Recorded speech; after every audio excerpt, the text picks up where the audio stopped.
Saudari-saudara pencinta insan yang terkasih, selamat pagi. Selamat berjumpa lagi di hari ini, Selasa 15 November 2022. Kita akan mendengarkan permenungan yang dibawakan oleh Pater Paulus Jeraman CMF. Dasar permenungan kita diambil dari Injil Lukas bab 19 ayat 1 sampai 10. Mari kita dengarkan bersama.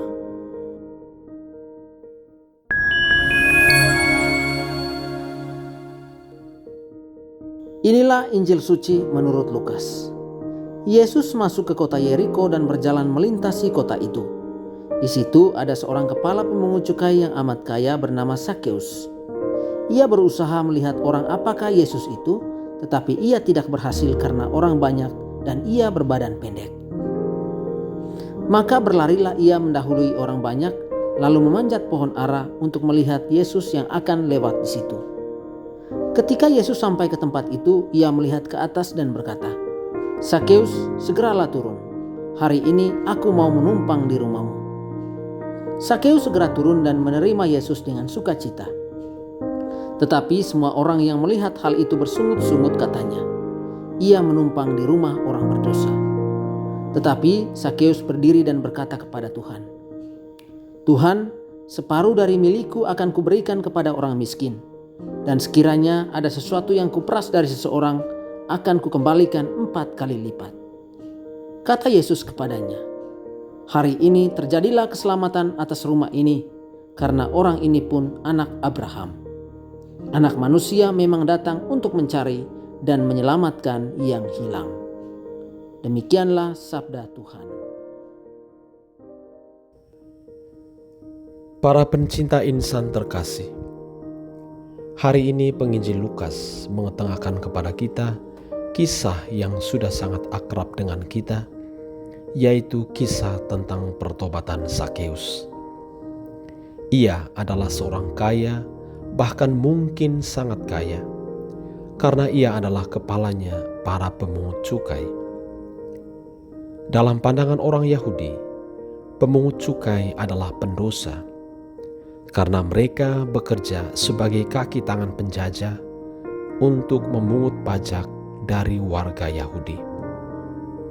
Seringkali dalam menjalankan tugasnya, mereka memungut pajak lebih dari yang ditentukan. Posisi Sakeus sebagai kepala para pemungut cukai inilah yang membuat ia dicap, dilabeli sebagai kepala para pendosa. Pencinta insan terkasih, Sakeus sungguh menyadari diri sebagai orang yang kotor dan berdosa. Karenanya ia dikucilkan oleh bangsanya sendiri. Ia sangat membutuhkan kesembuhan dan keselamatan. Karena itu, ketika berita tentang kedatangan Yesus di Yeriko sampai ke telinganya, ia pun berusaha berjuang untuk berjumpa dengan Tuhan Yesus. Keterbatasan fisiknya serta orang-orang banyak yang mengerumuni Yesus tidak mematahkan semangatnya untuk bertemu, berjumpa dengan Dia yang dirindukannya. Perjumpaan pun terjadi saat keduanya beradu pandang. Yesus meminta Sakeus untuk turun karena ia mau bertamu di rumah Sakeus. Betapa besar sukacita yang dialami Sakeus. Dia tidak hanya melihat Yesus dari dekat, tetapi juga bisa menjamu Yesus di rumahnya. Sakeus menjamu Yesus dan murid-muridnya dengan sukacita berlimpah. Dan keselamatan pun terjadi.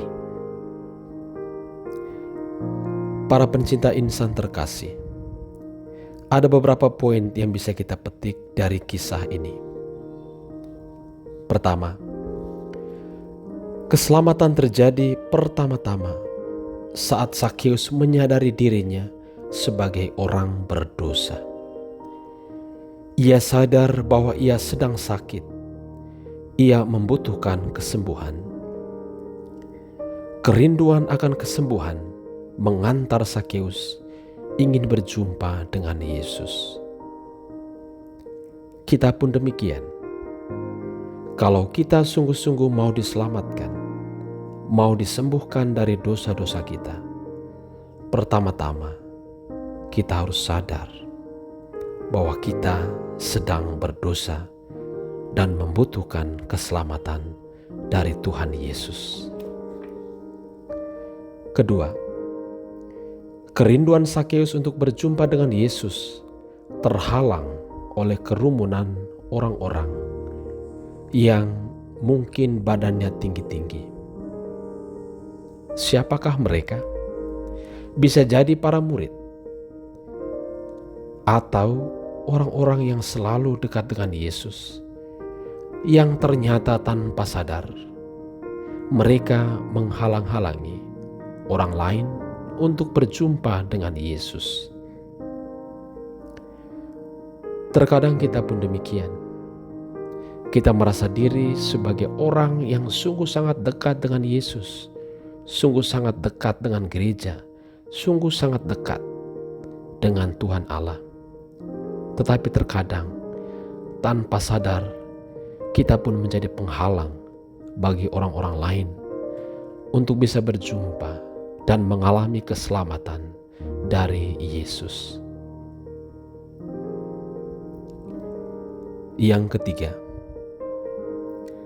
keselamatan yang dialami Sakeus membawa serta pada perubahan cara hidupnya, yaitu membagi-bagikan harta miliknya untuk orang-orang miskin, serta mengembalikan 4 kali lipat kalau ia pernah memeras orang. Kita adalah Sakeus-Sakeus zaman now yang membutuhkan keselamatan, yang membutuhkan kesembuhan dari Yesus. Kalau kita sungguh sudah mengalami pertobatan, maka sejatinya harus terjelma dalam perubahan cara hidup kita, di mana kita makin berbelas kasihan kepada orang lain. Dan sekali-kali jangan pernah menjadi penghalang bagi orang untuk berjumpa dengan Yesus, melainkan terus menjadi jembatan bagi orang lain, agar mereka pun bisa berjumpa dan merengkuh keselamatan dari Tuhan Yesus Kristus. Para pencinta insan terkasih, teruslah menjadi pendengar dan pelaksana firman Tuhan. Tuhan memberkati.